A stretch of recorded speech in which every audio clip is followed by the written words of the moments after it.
Hey everyone, now we're here for that classic MGM musical, Seven Brides for Seven Brothers, starring Jane Powell and Howard Keel.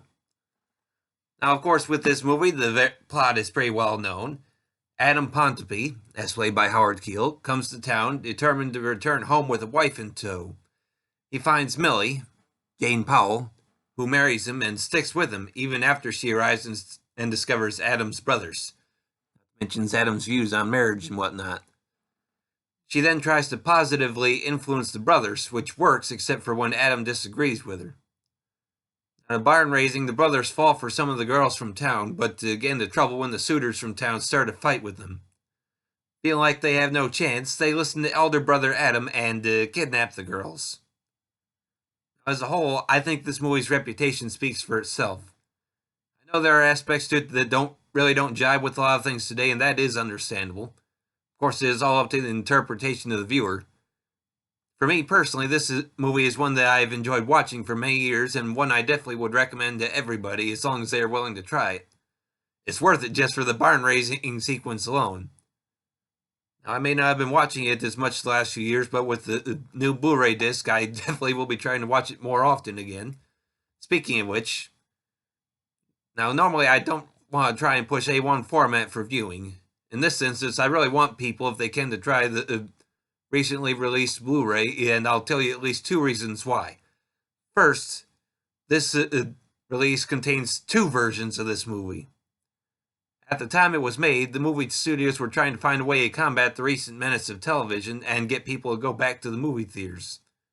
One way they tried to do that was by switching to widescreen movies.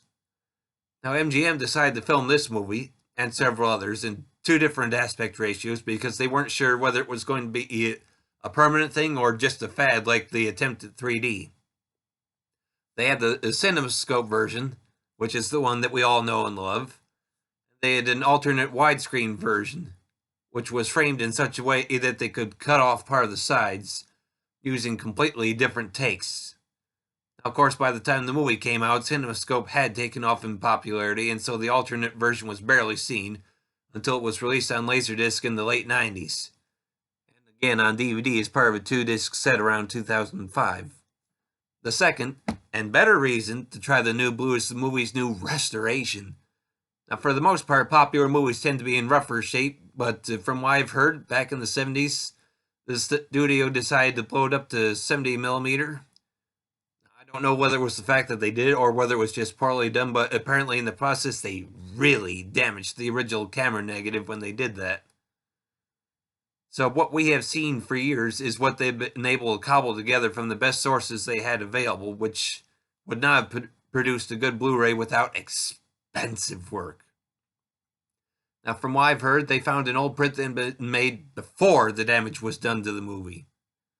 Warner put a lot of work into it, and that is what they have released on Blu. I can tell you right now, the movie looks amazing. So much more colorful than what we have seen for a long time. Now, does the movie look perfect? No, but from what I've heard, whatever problems remain have everything to do with how the movie was originally filmed in the first place. After all, technology isn't always perfect, especially in the beginning. Now, I have no idea whether the new transfer is available as a digital copy, possibly through Warner Archive Collection on iTunes, but I know the new transfer is not available on DVD. I know not everybody's ability to watch Blu-rays, but if you do and you enjoy this movie, I very much recommend you try it out. Pricing-wise, it is a little expensive, which is to be expected since Warner Archive is a manufacturer-on-demand division, which tries to give the same quality as the retail division, while also acknowledging that sales will not be as good, so prices are a little higher to help offset that. But this two-disc set is priced the exact same as their one-disc releases, so it is a bargain, I would say.